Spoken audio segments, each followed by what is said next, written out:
Okay. Rolling.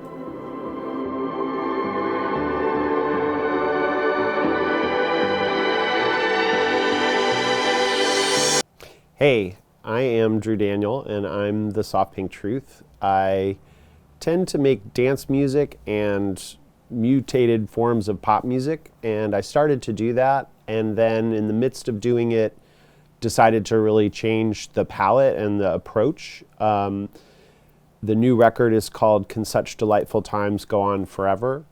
That's obviously a sarcastic sounding title. It's about mixed emotions, about feeling great joy and love, and also fear about your own survival and your own mortality. You know, so kind of huge themes. How do you fit that into pop music as a shape? I started to make music that had rhythmic chassis or forms, but in the process of making it, I started to experiment with, writing parts for piano and harp and strings.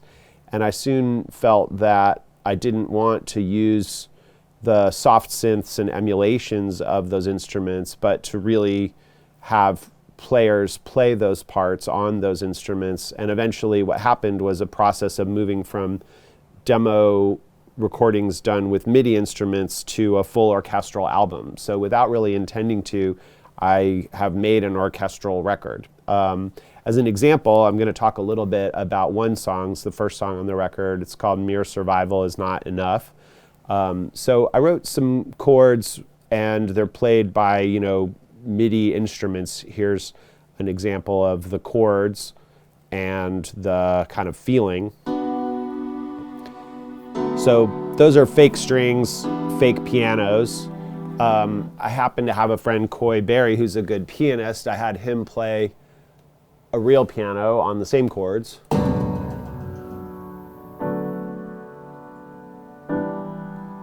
And that's got his phrasing and the kind of warmth and resonance of an actual piano.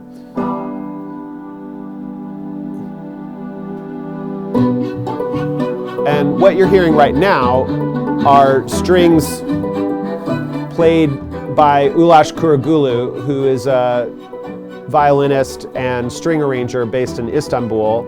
So I would take elements that I made with fake strings, with, the kinds of general MIDI tools that can emulate strings. This thing that I'm playing right now, none of this is real. These are all, just approximations.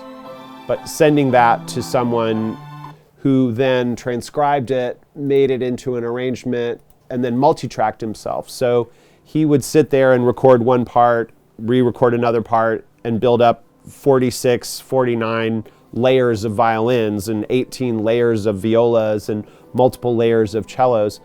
And in the process, something that started very skeletal and tentative became something much, much more elaborate. Here you're seeing me, like I'm processing, and then it cuts to a very arpeggiated bass line that sounds like New Order or Erasure. It sounds like the tech pop I was listening to when I was a teenager.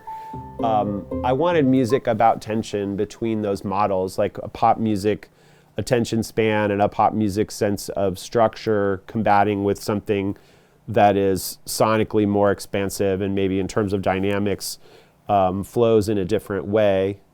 The song was originally called Mere Survival is Harder Than It Looks, but Mere Survival is Not Enough. And when I started to work on it, it was going to be a pop song with beats and a bass line. It sounded like this. And, it was a more club-oriented idea. And there was a vocal melody with lyrics, and it was like, oh, I'm going to make pop music. And then halfway through doing that, I realized that wasn't true to the emotions of what I think the music is about, and the statement that I felt like making in this moment. So, not to saddle this music with a lot of heavy vibes, but I'd say 3 years ago, I started to notice everything costs more. Like food was costing more, travel was costing more, clothing was costing more, medical care was costing more. And when I started to notice that, it was summer at the time, and every couple days Baltimore was hotter and hotter, and Martin and I would go for a walk every day in the hot sun, and it was just every day it's getting hotter and hotter on this planet. Every day it's getting harder and harder simply to make ends meet. And I started to forecast that and imagine, like, am I just gonna struggle more and more until I die on a planet that's gonna get hotter and hotter until we're all burned to death? And am I gonna struggle and like dog paddle to pay the bills where everything costs more forever? And it just made me more and more afraid of my own survival, and also more and more grateful, I guess, for having Martin's love in my life and for having a stable job and for having students I like to work with. And I felt a mixture of extreme gratitude for the privilege I have and this kind of deep sense of dread about a one-way ticket towards death with no likelihood that material conditions are ever going to improve. And so that really stark feeling of fear was at the center of writing the melodies and producing the arrangements on this record. It's fear in the midst of plenty, fear in the midst of flourishing.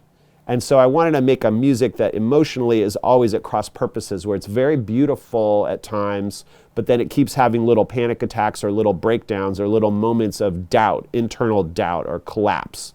That's why the music is structured the way that it is. I have no idea if for any other listener besides myself, they're going to perceive any of these emotions. I think that's the deep irony of making this music, is that my entire life I've worked conceptually and often with humor to stay at a strong distance from any kind of attitude that music is the ambassador of my interior feelings.